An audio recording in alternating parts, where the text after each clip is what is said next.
What's up and welcome to Ahead of the Curve. This is your host, Jonathan Gellner, and thank you so much for joining us today.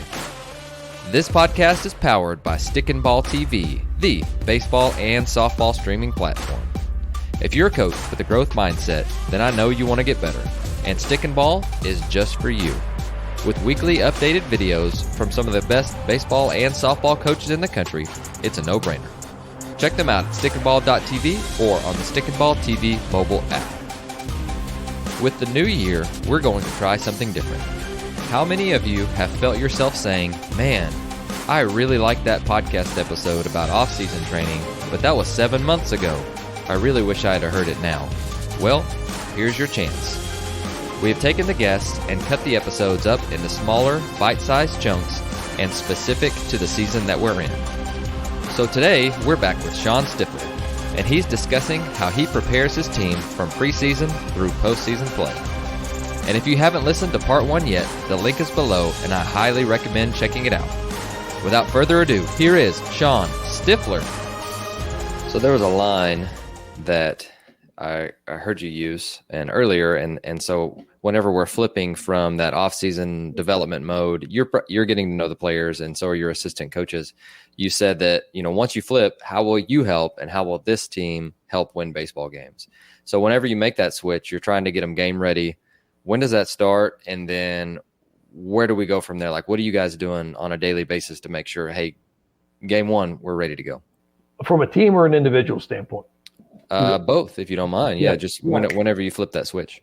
Absolutely. Well, I think, we use the fall for a lot of that. We use the fall to try to get them to try to put together our plan as much as possible, because the springtime is so volatile, right? You worry about weather, and they come back from winter break, and some guys aren't in shape as good as like that time in late January, early February. I always feel like is a really volatile time to really implement what you're trying to do. I think the biggest thing is from a player standpoint, on a personal level. Once you've evaluated them through the fall, you have to come up with a set of routine and drills that works for that player, offensively and defensively. Okay. And put him in those. And one of the things we talk about at VCU is not everybody has the same routine, but everybody has a routine.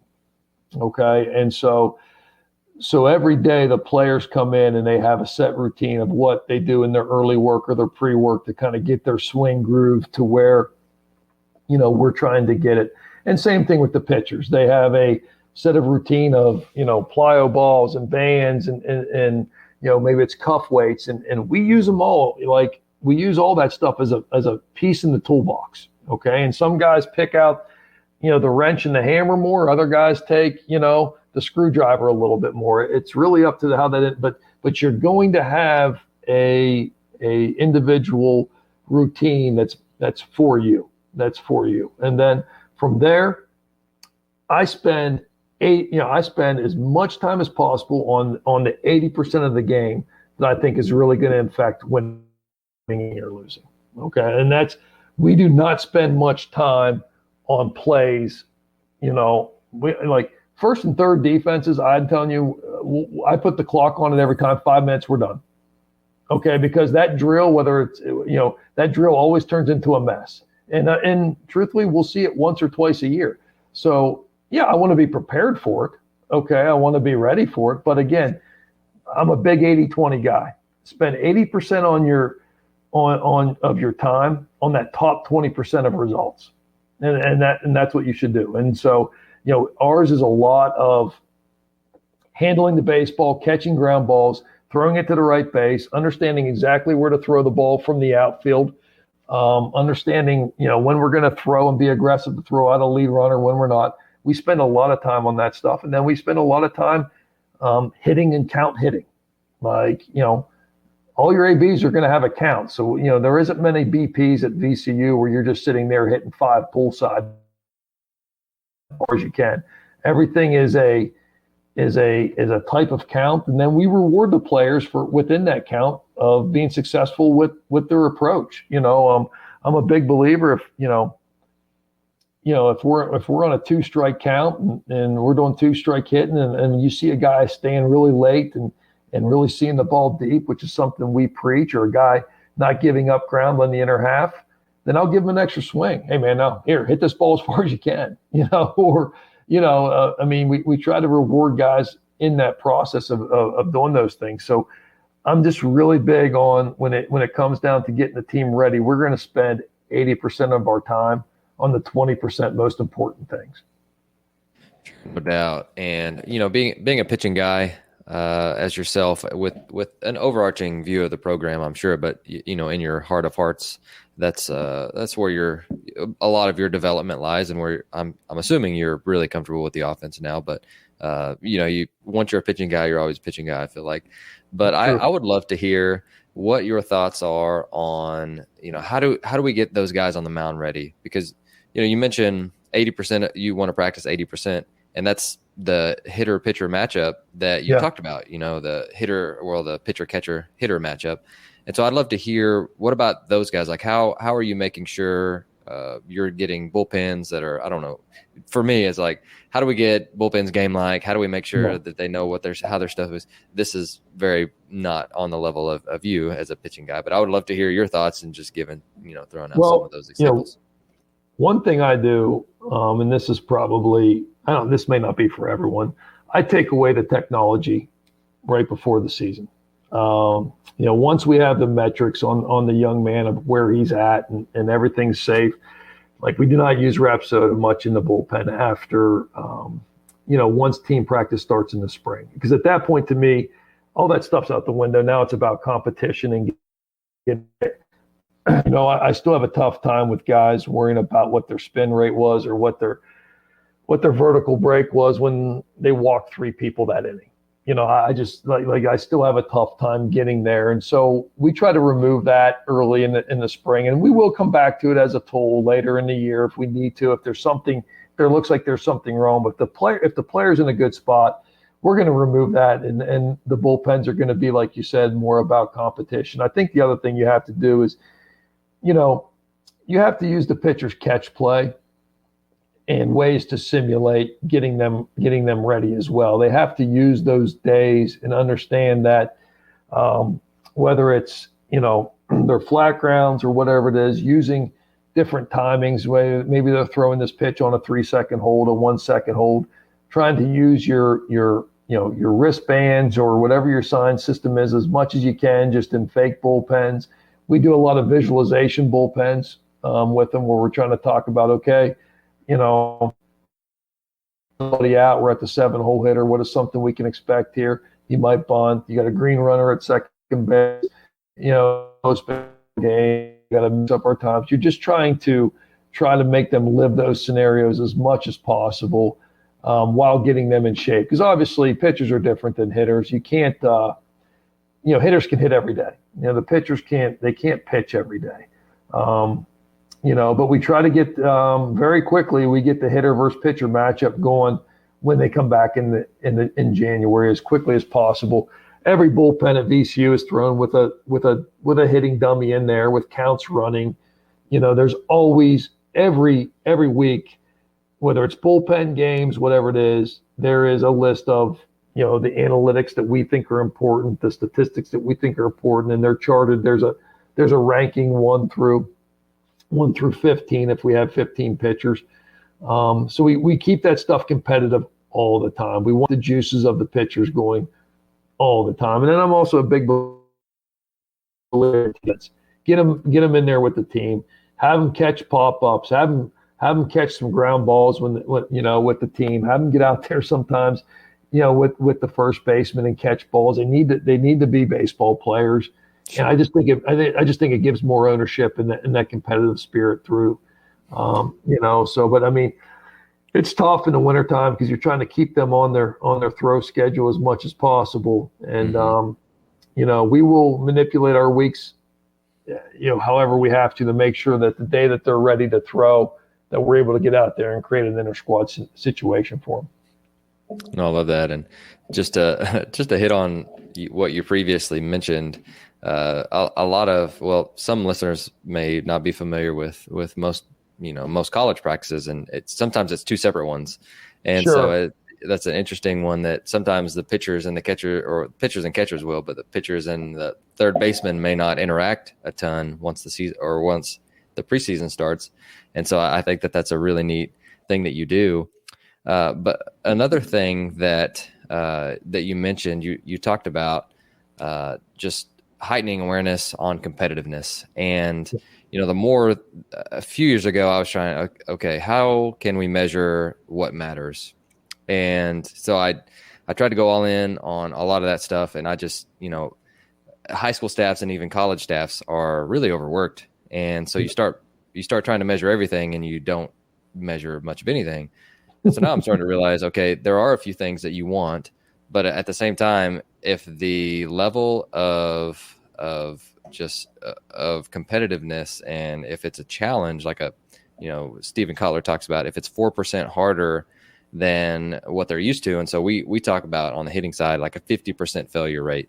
It's enough to where you run into some balls, but it's also enough to where you're going, man, how did I miss that? And so I think that that's helped a ton. And so hearing you talk about with the bullpens that are like that, with running counts and all of these different things, is like, how do we get that to translate to the game? And I think that that's a huge piece that we're missing of, if we don't work backwards from the game and if we don't try and simulate that as often as possible, then that's where we're getting, the cage rat kids who have great metrics but can't play.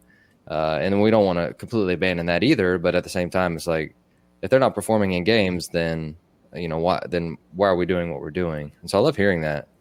Yeah. What is all this for? I mean, when you hear about the word, the process, okay, well, the process is there to win games. I mean, when you think about, putting together your process of staying focused on the next pitch, staying focused on the next AB, whether it's quabs, whatever your process is, you're putting that process together to help you win games. And so at the end of the day, if I'm a huge believer that if it's not helping us win games, we're not going to do it. We talk about anything we bring into our program. The first thing that I ask our staff is, okay, how is this going to help us win? 2, once we figure out how it's going to help us win, how are we going to coach it and drill it? How are we going to develop it? And then how are we going to recruit to it? Like, if we have to answer those 4 questions. If we can answer those 4 questions, we'll go buy it right tomorrow. And that's the same for any drill we do or anything we implement what we're doing. Okay, what is going to lead to us winning more baseball games this week? Or what is going to lead to us, and you have to put your time into the things that give you the most output. And in the majority of time, we lose baseball games because we walked the guy at the wrong time, or we didn't field a bunt at the wrong time. They were trying to give us 1 out on a bunt to score 1 run, and we weren't prepared to do it. We threw it away, and they scored 3.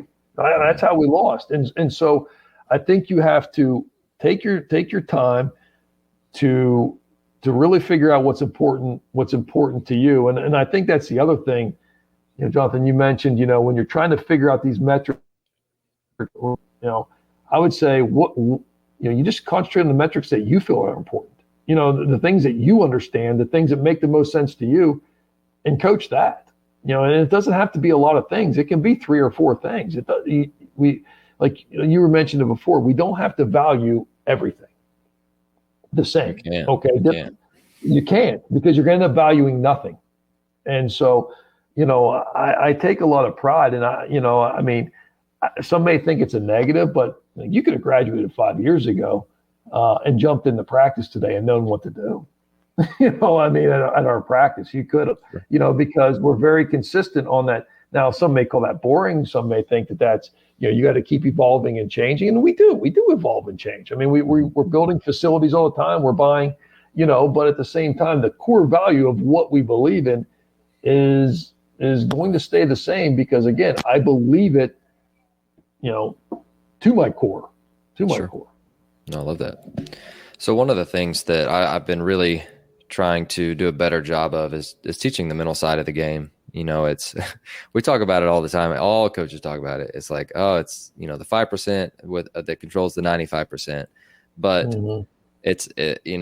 do we allot that much time doing it? And so it's tough. And then you've got guys who need to come in, and you've got freshmen, new faces, you've got JUCO kids, new faces, and then they're hitting the ground running in February. And it's like, okay, like, it's time to get game ready. How do we do it? So what are some just different, neither of us are sports psychologists, but we are coaches, and we're living and we're dying with these kids every single day. And so just how do we do a better job of making sure that they're mentally sound and they're ready for that as well? Boy, that's a tough question, Yeah, because I think at the end of the day, like we try to talk about failure quite a bit, and not from the standpoint of to be, we try to talk about it like it's, to no longer make it in the room.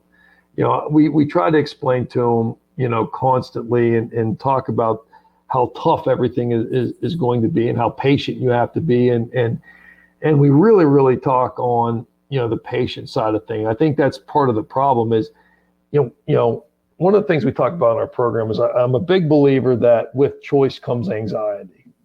Okay. And as we feel like we've given our children more choices or our young people more choices, anxiety has risen.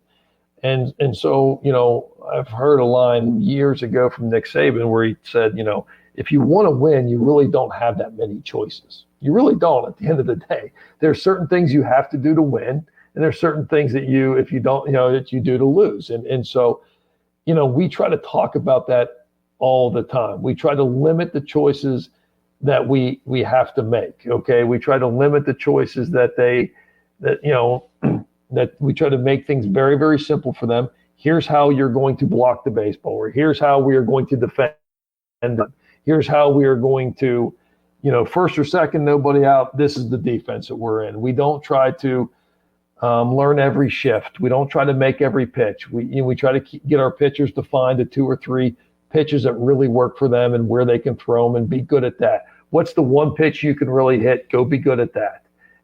So we try to simplify that for the player to help ease that anxiety. Don't be something you're not. Be good at what you are, and that's enough value for us. We find great value in you for who you are and what you do, and so we talk about that.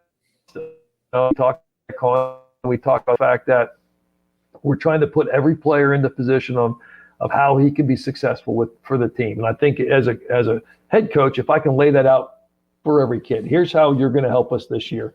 They may not be happy with that role to start, but at the end of the day, they're not going to have anxiety over it. They know exactly who they are every day when they show up to the ballpark. And so then looking to increase that role for them in that position for them. But I think the more choices you give them, the more anxiety you're going to give them. And I think, and believe me, I'm not saying that we need to, hold anyone back or anything like that. I'm just saying make things very clear for them. Make your standards, and it comes back to your standards and your core values. Make them very clear. If they know that they screw up in this, that this is what's going to happen. You know what I mean? Like, and they know Coach Stiff will not mess around with that. If you do that, you get caught doing that, you're probably gone, or you're going to miss a weekend. And so they don't have to waste much time thinking over that, and so I just try to eliminate choices. I try to eliminate gray area for them. We're lucky enough. We have a sports psychologist here at VCU, but I'll tell you, sometimes the more years I've dove into mental training, the more I realized, the more boxes we opened up that we didn't want to open up. Like, it was like, I've years in the past where I was like, okay, we're going to do this for mental training. And then I realized, and all of a sudden I looked up, I was like, boy, we ended up needing more mental training than we ever thought. What I mean? And so, I think we just try to keep that, like everything else, we try to keep that, because you can go down that rabbit hole and never come back out when it comes to the mental side of this game.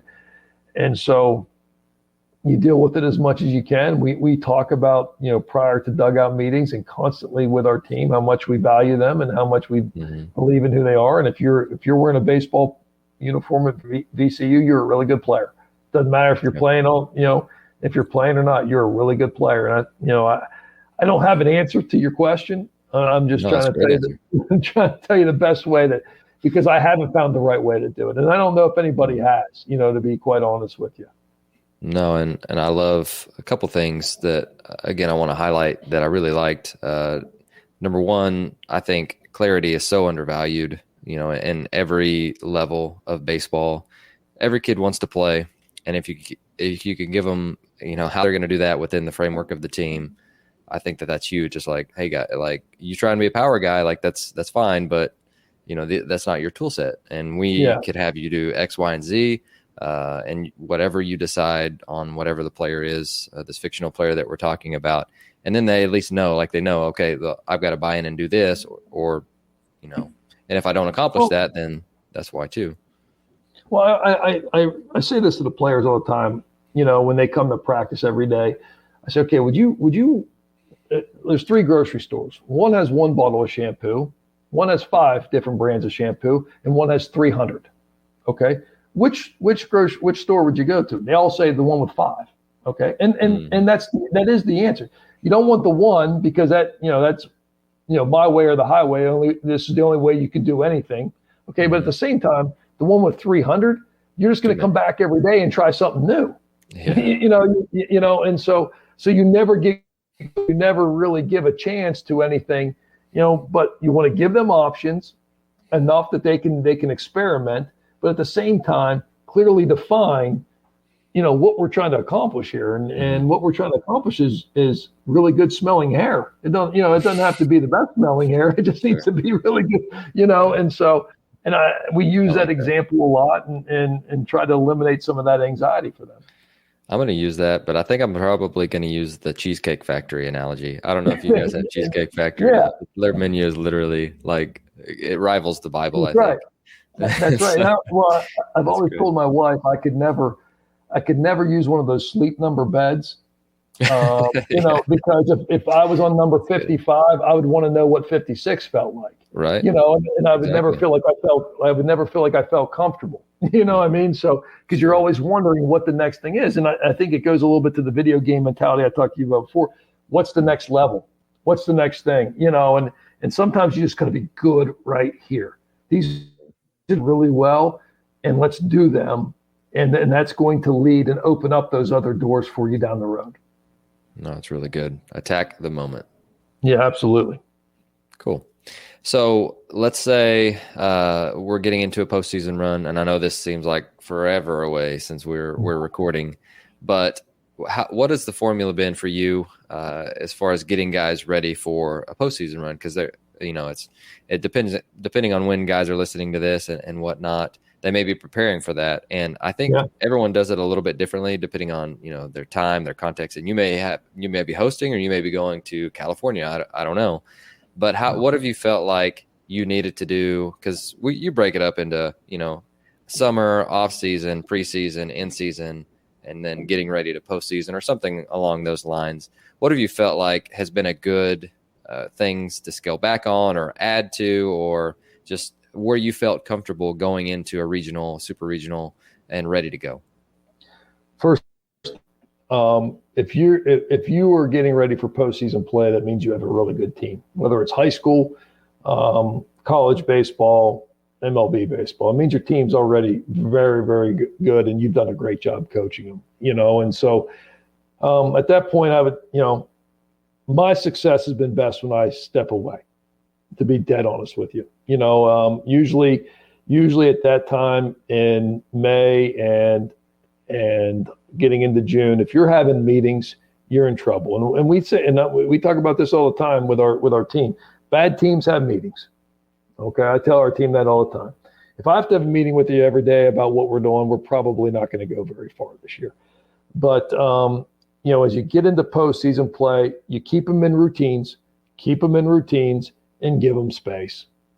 Give them space because they're in a good mood, they're in a good place. They're hanging with their buds. They're playing ball. And you need to make sure the bus shows up on time. The drill work is ready for them, ready to go, and give them space to go play because players are going to win championships, plain and simple. And so you've done a great job getting them to that point, and you need to realize that as a coach. Okay, your job is, it's never done, but your job is, you've done a good job to get them ready to put themselves in this position. They've done a good job to do it. Now you have to loosen the reins a little bit and hand it over to them. And I'm a firm believer of that. Now, I take ridiculous notes when we're in postseason play. I am like every regional we've been in, every super, I take notes, and what I could have done better, what I should have done better, but a lot of that evolves around, laundry and meal times and BP times, and what I find is I should have cut this out. I should have cut that out, just stay in your routine, keep them what they're used to. And is my philosophy for late season baseball. I love it. Well, Stiff, I couldn't have enjoyed our conversation more. And man, I appreciate you carving out some time for us in such a busy season. I will link your contact info below if anyone wants to get in touch with you. And I'll let you end the show for us. So is there anything else that you'd like to tell our listeners before you go? No, I think, what you do here, Jonathan, is so wonderful for our game and the advancements that we've had because of podcasts like this and sharing of information and how much I've learned. I've learned more in the last 3 to 4 years than I probably did in my first 20 years of coaching, just when it comes to this type of sharing of information. And I think we all should do it, and we should do it as much as possible. But at the end of the day, you have to sort through that. And you have to make the information yours, and you have to really believe in what you're telling your team and what you're implementing into your program. And so I would tell anyone, if you believe it and you have done the numbers and you study it and you believe it to your core and you can coach it and you can explain it to 18, 19, 21-year-olds, then it's good enough. I'll tell you that. It is good enough. The formula is good enough. Make it your own. And coach to it, because I can promise you, I would rather have a group of players go out and execute a plan that is fully explained and fully bought into, than going out and having this really great plan that nobody knows anything about. And if you believe in it and it's in your core and you're invested in it, then it's good enough. Thank you for listening to Ahead of the Curve. If you enjoyed the show, please consider leaving us a rating or review wherever you are listening. I also wanted to remind you that you can find the video portion at the AOTC channel on stickandball.tv. Have a great week.